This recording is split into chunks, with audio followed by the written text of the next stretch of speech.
Today we are going to discuss the various ways for implementing a for loop in Java.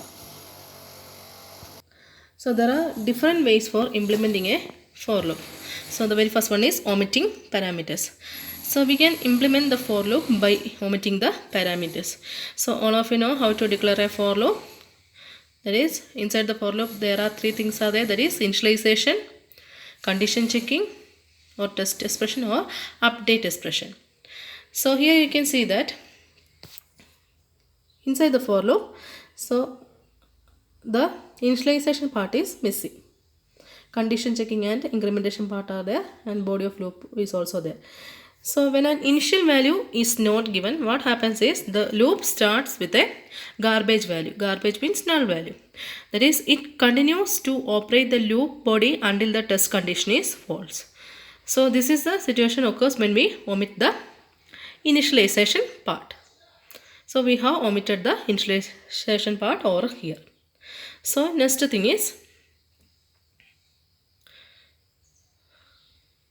you can see this thing with an example, that is here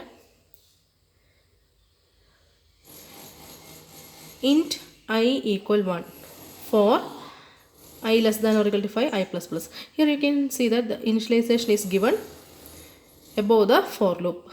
So when the initialization value is given outside the for loop, as per the syntax of the for loop, it is correct. All the things are there. But according to the for loop, we have to declare the initialization part inside the for loop.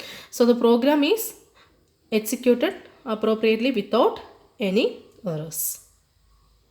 So this is another case. Next situation is null or endless or infinite loop. When the expressions are omitted in a for loop, it is called a null loop or empty loop. So here you can see that in this for loop, the initialization part, test condition and update expression all are missing. So this type of for loop is known as null loop. So this loop is also known as an empty loop. An infinite loop is one that never terminates. So this loop will continuously execute. If there is no parameters or any one of the parameters is missing in the loop will run endlessly as there is no condition to stop the termination of the loop as shown below. So here also you can see that the update expression is missing. So this particular loop will continuously execute. So these are the different types of situation occurs while implementing a for loop. So while declaring a for loop, you should declare the three important things, that is initialization expression, then test condition or test expression and update expression. So next one is multiple for loops. So more than one statement can be initialized and is used in the for statement as shown below. Here multiple variables are declared inside the for loop. So as per our condition, as per the syntax, we have studied of declaring only one initialization of the variable part. But here you can see that there are two variables, a and b. A with value 1 and second variable is initialized by separating the first variable part with a comma. Then b is declared over here, b equal 5. So here two variables are declared in the initialization part. So this is also possible while declaring a for loop. So here you can see that in the condition part, there are two conditions are there. A less than 5, logical, and b greater than 1. So here there are two conditions. So if both of the conditions are true, then only we will come into the for loop. Because the reason is that we have used logical and operator over here in the condition checking.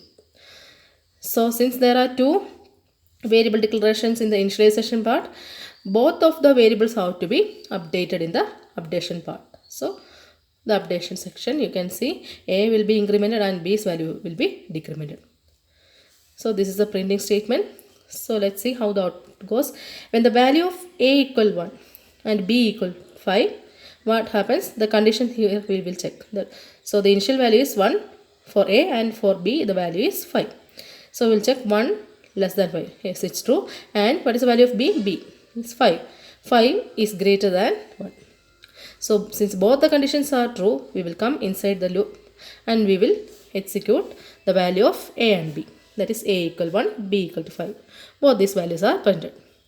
Again we go to the for loop and we will do the update expression. So here what happens? The value of a will be incremented by 1. That is a will be incremented by 1. So a becomes 2 in the second iteration. And what happens for b? b will be decremented by 1. So the b values become 4. So in the second iteration the value of a equal 2 and b equal 4. And we will check the condition. That is, what is the value of a? 2. 2 less than 5 is. And what is the value of b? 4. 4 greater. Since both the conditions are true, we will come inside the for loop and we will execute the printing statement. So the value of a will be printed, it is 2, and the value of b will be printed 4. So this condition will go on until the particular condition violates. So you can see the output of this particular program. So this is the output. So students, you can do the dry run of this particular code segment. So I hope it's clear for you. So these are the different types of implementation section part that comes under the for loop. So the next one is termination of for loop or delay loop.